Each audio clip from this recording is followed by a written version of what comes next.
నియోజకవర్గంలో నెల్లూరు జిల్లా ఎంపీ వేమిరెడ్డి ప్రభాకర్ రెడ్డి ఆత్మీయ సమావేశం ఘనంగా జరిగింది.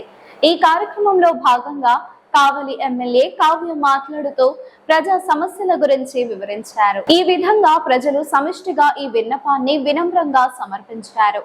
అత్యంత వేగంగా అభివృద్ధి చెందుతున్న ఈ నియోజకవర్గంలో జువ్వల్దిన్న చేపల ఓడరేవు, అలాగే అనేక పరిశ్రమల ఏర్పాటుతో ప్రాంతం పురోగతి పథంలో కొనసాగుతోంది.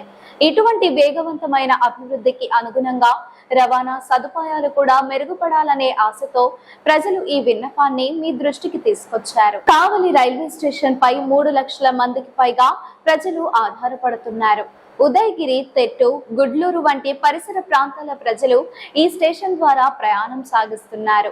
అయితే ఈ స్థాయిలో ప్రయాణికుల భారం ఉన్నా కూడా కావలి నుండి పగటిపూట దూర ప్రాంతాలకు వెళ్లే రైళ్లు లేకపోవడం వల్ల మహిళలు, వృద్ధులు, వ్యాపారులు పెద్ద ఇబ్బందులకు గురవుతున్నారు. గతంలో జరిగిన రైళ్ల రాకపోకలు, ప్రజా ఉద్యమాల ద్వారా కొన్ని రైళ్లు ఆగడం జరిగింది. కానీ ఇటీవల కొత్తగా ఎటువంటి రైళ్లు నిలిపిన దాఖలాలు లేవు. ఈ నేపథ్యంలో కావలి రైల్వే స్టేషన్ లో వందే భారత్ ఎక్స్ప్రెస్ ను నిలిపివేయాలని ప్రజలు కోరుతున్నారు. చెన్నై, నెల్లూరు మధ్య నడిచే మెమో ట్రైన్లను కావలి వరకు పొడిగించాలని, విజయవాడ, ఒంగోలు మధ్య నడిచే మెమో ట్రైన్లు కావలి వరకు రప్పించాలని విన్నవిస్తున్నారు. అలాగే బిట్రగుంట, చెన్నై మధ్య నడిచే మెమో ఎక్స్ప్రెస్ ను కూడా కావలి నుండి ప్రారంభించాలని కోరుతున్నారు. అంతేకాక విశాఖపట్నం, తిరుపతి మధ్య నడిచే డబుల్ డెక్కర్ ట్రైన్ ను కావలిలో ఆపివేయాలని ప్రజలు ప్రాధాన్యతతో సూచిస్తున్నారు. తిరుపతి వంటి పవిత్ర క్షేత్రానికి పగటిపూట ప్రయాణించాలంటే ప్రజలకు ఇబ్బందులు తప్పకపోతున్నాయి.